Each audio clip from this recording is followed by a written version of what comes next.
سمجھیے گا ذرا بات. قرآن مجید کی جو آیت پڑھی اس میں اللہ فرماتے ہیں ان المبذرین کانوا اخوان الشیاطین. فرمایا فضول خرچی کرنے والے شیطان کے بھائی ہیں. کس کا بھائی بنا دیا اللہ نے؟ اچھا بڑا سخت حکم لگایا ہے. اس رنگ کی آیت شاید آپ کو اور کوئی نہ ملے. یہ ضرور کہا کہ رجزم من عمل الشیطان، ناپاکی شیطان کا عمل ہے، اس کا طریقہ ہے، لیکن شیطان کا ماننے والا نہیں کہا، اس کا معتقد نہیں کہا، اس کا پیروی کرنے والا نہیں کہا. فرمایا فضول خرچی کرنے والا شیطان کا بھائی ہے. اور آگے جو لفظ ارشاد فرمائے وہ بڑے قابل غور ہے. فرمایا وَكَانَ الشَّيْطَانُ لِرَبِّهِ كَفُورًا، اور شیطان اپنے رب کا ناشکرا ہے. تو جو فضول خرچی کرتا ہے وہ اللہ کی، بولیے گا، وہ ناشکری کرتا ہے، وہ زیادتی کرتا ہے، وہ روتا پیٹتا پھرتا ہے. ہم جب پھنستے ہیں نا تو اس میں ہم اپنی کوتاہی نہیں بیان کرتے، حالانکہ ہماری جو فضول خرچیاں ہوتی ہیں نا. میرے ایک ایسے جاننے والے دوست ہیں، میں ان کے بیٹے کے دعوت ولیمہ میں گیا تو مجھے کہنے لگے 45 لاکھ خرچہ آیا ہے. ولیمے کا خرچہ کتنا ہے؟ میں گیا تو مجھے بتانے لگے، کہنے لگے ماحول کیسا ہے؟ میں نے کہا بہت اچھا ہے. کھانا مجھے کھا لیا تو میرے پاس آئے تو کہنے لگے اللہ تعالیٰ کا فضل، آپ کی دعا ہوئی تو 45 لاکھ روپیہ ولیمے پہ خرچ ہوا ہے. تو میں وہاں سے آ گیا. خیر میرے لیے وہ ٹینشن کی بات تھی، میں نے تو کبھی 45 لاکھ کٹھا دیکھا بھی نہیں، تو میرے لیے وہ بڑی پریشانی کا معاملہ تھا. میں وہاں سے نکلا تو سوچتا رہا کہ یار ماجرا کیا ہے. گندم امیر شہر کی ہوتی رہی خراب، اور بچی کسی غریب کی فاقوں سے مر گئی. گندم امیر شہر کی ہوتی رہی خراب، اور دیکھو بچی کسی فقیر کی فاقوں سے. یہاں بہت سی بیٹیاں انتظار کر رہی ہیں کہ 2 لاکھ کا جہیز ہو تو وہ اپنے گھر چلی جائے، اور 45 لاکھ ولیمے میں. وقت گزر گیا. میرا بھی اپنا ایک مزاج ہے بات کو کرنے کا. ایک وقت آیا تو موقع ملا بات کرنے کا، تو میں نے ان صاحب سے کہا کہ میاں جب آپ نے بتایا نا 45 لاکھ ولیمے لگایا ہے تو آپ میرے یار ہیں، میرے دوست ہیں، میرا بات کرنا آپ کی خیر خواہی کے حق میں ضروری بنتا ہے. میں نے کبھی اتنا ٹٹولا نہیں، لوگوں کی بات کو اتنا میں نے پرکھا نہیں. میں اتنے لوگ ولیمے پہ آئے تھے، باہر نکل کے گاڑی تک لوگوں کی بات سنتا رہا ہوں. تیری بلے بلے کسی نے بھی کوئی نہیں کی. وہ جو ہوتی ہے نا بلے بلے، کمال ہو گئی جی، واہ جی واہ، وہ اب لوگ کرتے. تو میں نے کہا چھوٹے بیٹے کی شادی کرنا تو 90 لاکھ لگانا، لیکن بلے بلے کسی نے بھی نہیں کرنی، یہ یاد رکھ لے. اب وہ دور گزر گیا. اصل اسلام منع کس بات سے کرتا ہے؟ اسلام اسی کو فضول خرچی کہتا ہے.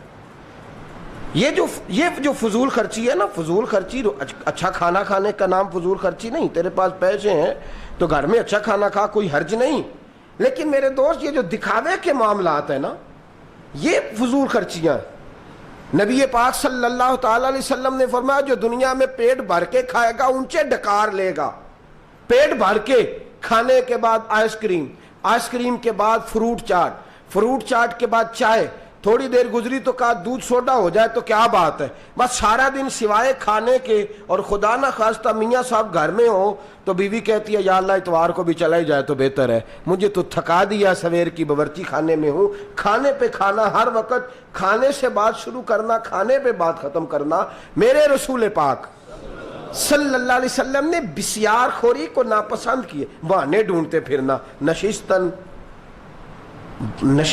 گفتن برخاستن، بیٹھنا، کھانا پینا، گپے لگانا، اٹھ جانا، یہ کوئی طرز زندگی اچھا نہیں. میرے محبوب علیہ السلام فرماتے ہیں جو دنیا میں پیٹ بھر کے کھائے گا اور اونچی اور زبردست ڈکاریں لے گا، فرمایا قیامت میں اللہ اسے بھوکا رکھے گا.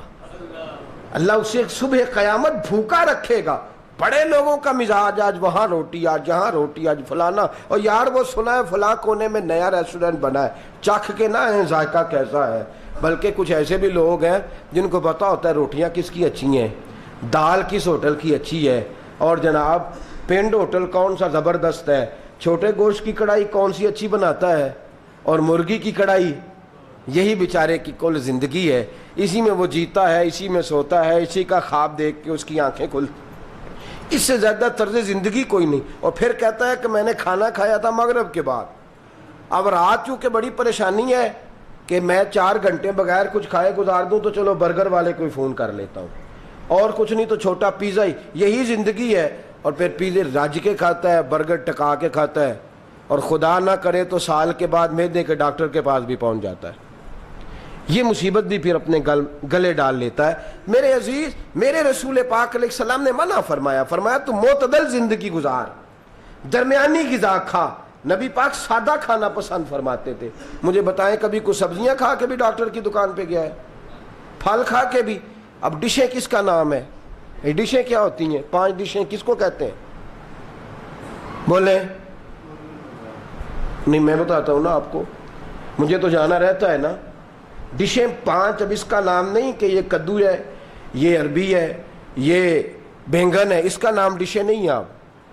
اب ایک کڑھائی گوشت ہے, ایک اچار گوشت ہے, ایک مسالہ گوشت ہے, ایک سادہ گوشت ہے. گوشت کو ہی الٹا سیدھا کرتے رہتے ہیں, اسی کا نام ڈشیں بنا لیا ہے. ٹھیک کہہ رہا ہوں؟ بولیں تو صحیح.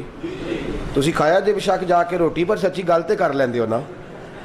ٹھیک بات کر رہا ہوں. آپ پریشانی اس لیے ہو گئے ہیں کہ آپ تو گھر کہہ کے آئے ہیں آج میری مرضی کا پکانا, میں جمعہ پڑھ کے آ رہا ہوں. تو آپ پریشان ہو گئے ہیں کہ مولانا شاید روک رہے ہیں. میں روک نہیں رہا, میں صرف یہ کہہ رہا ہوں کہ اس میں اعتدال کریں. ہفتے میں 1 دن گوشت کھانا برا نہیں. روز کھائیں گے تو آپ کو نقصان دے گا, روز کھائیں گے تو آپ کو تکلیف دے گا, تو یہ فضول خرچی کے زمرے میں آئے گا. پھر اچھا لباس پہننا منع نہیں ہے. نبی پاک صلی اللہ علیہ وسلم نے ایک صحابی کو دیکھا تو پھٹے پرانے کپڑے پہنے ہوئے تھے. تو میرے رسول پاک صلی اللہ علیہ وسلم نے فرمایا, حضور نے فرمایا تجھ پر تو اللہ کی بڑی خیر ہے, تو پھٹے پرانے کپڑے کیوں پہنے؟ کہنے لگا یا رسول اللہ ویسے ہی. فرمایا اچھا لباس پہن. اللہ اپنے بندے کو نعمت دے تو اپنی نعمت کا اثر اپنے بندے پہ دیکھنا پسند فرماتا ہے. ان اللہ جمیل و یحب الجمال. اللہ خود خوبصورت ہے اور خوبصورتی کو پسند کرتا ہے, خوبصورتی کو. تو میرے دوست, اچھا لباس پہننا منع نہیں ہے. اچھے لباس کو ترک کرنے کا نام سادگی اور درویشی نہیں. فخر کا لباس پہننا منع ہے. فخر کا لباس پہننا, تفاخر کرنا, کپڑے زبردست پہننا اور مایا اتنی لگانا کہ وہ پریشان کر دیں, اور اتنا جوڑا قیمتی پہن کر کے نکلنا, اور اس کے اوپر اب تو اللہ تعالیٰ خیر فرمائے چاندی کے میں نے دیکھے بٹن لگائے لوگوں نے, سونے کے سٹڈ لگائے پھرتے ہیں. کیا ثابت کرنا چاہتے ہیں ہم؟ کیا بتلانا چاہتے ہیں لوگوں کو؟ قیمتی سے قیمتی ڈبل بٹن لگے, اس کے اندر سٹڈ لگے ہوئے, بڑے سے بڑا خرچہ اپنے وجود پر ہم کیے ہوئے ہیں. اور اللہ تبارک و تعالیٰ نے پیسے دیے فضل سے. جاگ رہے ہیں آپ لوگ؟ پیسے اللہ نے دیے اپنے, اور ہم نے خرچ کیے اس کی نافرمانی میں. سونے کی انگوٹھی تو حرام ہے مرد کے لیے, چین پہننا تو حرام ہے مرد کے لیے. اور یہاں ناراض ہو جاتے ہیں لڑکے والے کہ لڑکی والوں نے سونے کی انگوٹھی نہیں ڈالی ہمارے لڑکے کو, چین ہی نہیں لے کے آئے وہ پہننے کے لیے. حرام. بھئی اللہ نے فضل سے مال دیا اور تو نے اس کی نافرمانی میں اڑانا شروع کر دیا. میرے نبی پاک صلی اللہ علیہ وسلم نے جو حدیث بیان کی ابن ماجہ میں, لکھ لینا دل کی تختی پہ.